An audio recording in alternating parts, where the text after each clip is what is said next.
Keep quiet.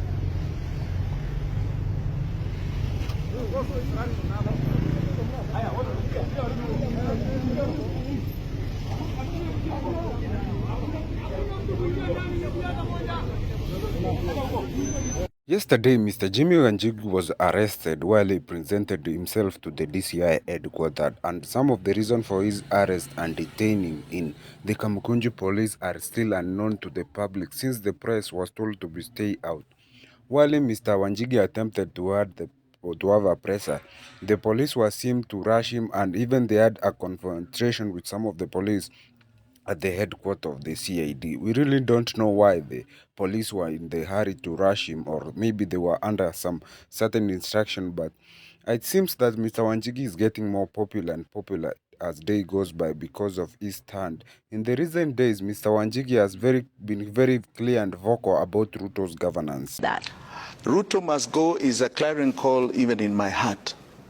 He must go. William Samoei Ruto cannot solve problems that he has helped create. He cannot. God will never even bless him with that. If you had the brain, you'd never have created them in the first place. He has created such problems in this country to do with money, to do with the economy of this nation. And I can tell you he's compounding it. He cannot solve it.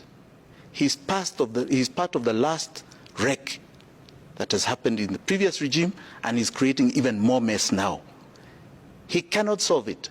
Every day William Ruto is in power, I want Kenyans to know, it is more and more pain. He has no solution to this. So how, because you have a copy of the Constitution of Kenya there, how would you propose he leaves office? He should resign like yesterday, and his government should resign. Rigathi Gachagua should resign. The speaker was already cancelled by Gen Z when they went to the floor. They, under Article 1, already took back that house called Parliament. And on the following Thursday, they were going to take back State House, which meant the people have taken back power as Article 1 of the Constitution. And it must be clear to everybody, the Constitution is not above the people. The people are above the Constitution. State officers are below the Constitution. So it's the people first, the Constitution, and then state offices. All right, you say. So basically, these are might be some of the biggest call for why Mr. Jimmy Wanjigi was arrested, because they may term him as an inciter because of what he has been talking. In fact, in this same interview he was with Citizen TV, Mr. Wanjigi went ahead to say that he had sponsored the Gen Z through the flags, water, and even paying for the bond to some of them. But some leaders are calling him an anarchist because he may be trying to use unconstitutional means as they term it. Do you think that demonstration to agitate for good governance is like anarchist, or it's like trying to overthrow or a coup? What do you think? Make sure you comment. So, yesterday while he was being arrested, Mr. Wanjigi tried to hold a presser while he was outside the police, and there was very serious confrontation between him and the police who were manning. In fact, Mr. Wanjigi was being seen being escorted with more than 10 vehicles. Just one man for more than 10 vehicles, that's not very good from the police. And maybe something wrong may have been misinformed, because that one man with 10 all those vehicles, that is a security threat. What are they trying to imply?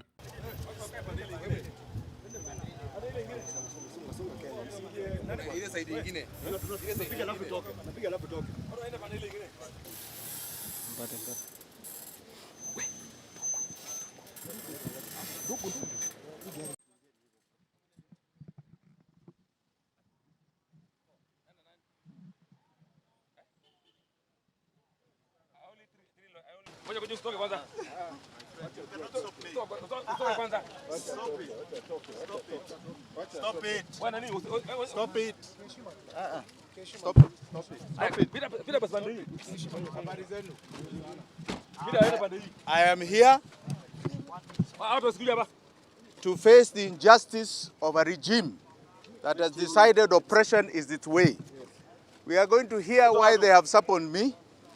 And if you give me a few minutes, I'll be back right here to tell you what they are trying to do. What are the details of the summons, sir? They say that they found a car outside my residence. No, please. They say they have found a car outside my residence that has got items they want to question me about. I'm waiting to hear what that is about. So just be patient. I'll be back here within a few minutes. So ngojeni kidogo, because we also have our complaint against the same police. Asanteni sana.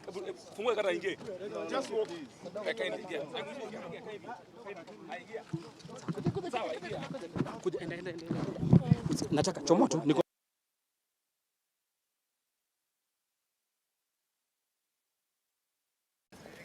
Have respect. I will go in at my own time. No. No. Na kama sitaingia?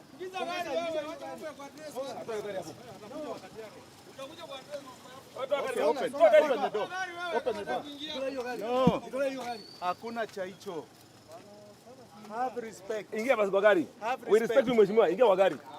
Don't order me. No, we are not ordering. No, then keep quiet. Ingia. Keep quiet.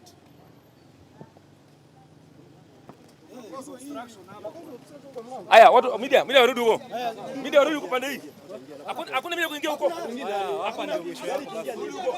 Sawa, chukua tu lakini hapa ndio mwisho yako. Enda huko. Mwisho ni hapo.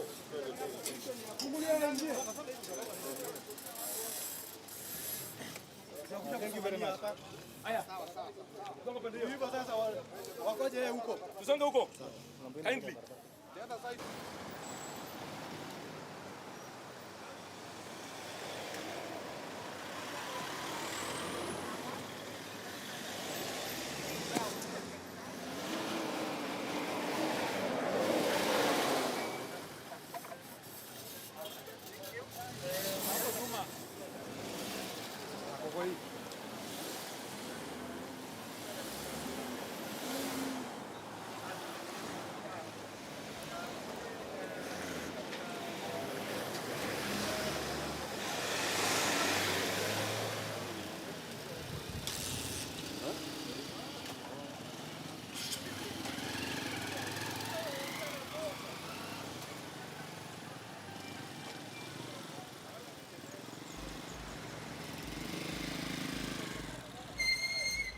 So that was the heated moment between Mr. Wanjigi and the police, and how they escorted him and they detained him.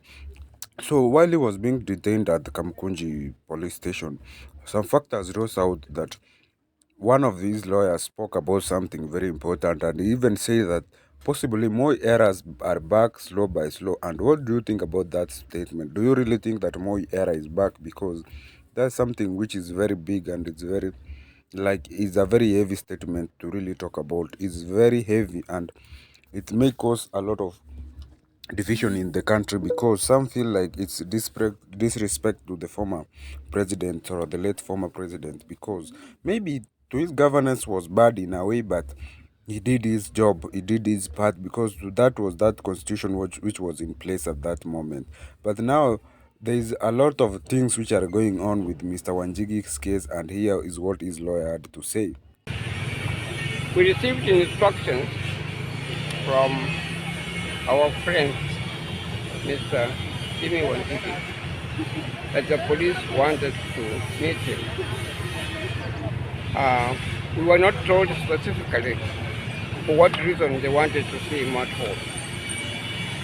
But what I do recall is that we had appeared before a judge of the High Court who listed this matter for mention on 19th of September. My advice to Mr. Wanjigi was that we should comply and find out why the police want to see him. They gave us time, 2 p.m., exactly 2 p.m. We were in the office. We talked to the senior investigating officer, and he said that he now wanted to take a statement from Mr. Wanjigi. We were a little bit surprised, because that's not what we had been told before. We are not. So basically, we are waiting to see whether Mr. Wanji will be arraigned to court today, because you are supposed to be arraigned in court within 24 hours of arrest, and that is how the law of Kenya speculates it today. Not like the former law where the police could arrest you, they could be the prosecutor and all that thing. So as we await today, that's what I think Mr. Jimmy is being fought because of political reason. And one of the things people will understand is that Mr. Wanjigi has now the two main ingredients for him to be the president. The first one is the finance to move around campaigning, and the second one, which is now gaining each day in day out, is the political muscle, and this is being influenced at the expense of Ruto, because Ruto is doing arrest and taking him here there, not knowing that this guy is gaining popularity, is gaining masses numbers, and in fact even the Gen Z love him more, because Gen Z were really against the governance of Ruto. So by the moment he's arresting and detaining this guy, is even making more popular, because is gaining the sympathy from the people, and there's that sympathy look from the people. All politicians normally use this method. In fact, even President Ruto used that sympathy approach so that he could garner the president, and that's what Mr. Wanjigi is now gaining. The sympathy approach is very popular in most politicians across the country. They will come on victim. That's the method which Ruto used. He came as a victim. He said that he has been elected. He used that charge cover so that he can bid to the president, and that is going to happen with Mr. Jimmy Wanjigi. Of by now, this guy has gained a lot of popularity and is being covered by all media stations. And the truth be told is that nowadays social media is the biggest campaign platform, and which is Mr. Wanjigi is very using very well. Comment down there what you think about this situation with Jimmy Wanjigi, because as of today, this guy is supposed to be arraigned in court. We don't know which is the Milimani Law Court or which one, but he's supposed to be in court by the end of today. So, we will keep you informed. Thank you for watching this video. We must inform you as we follow up with this drama which is unfolding today.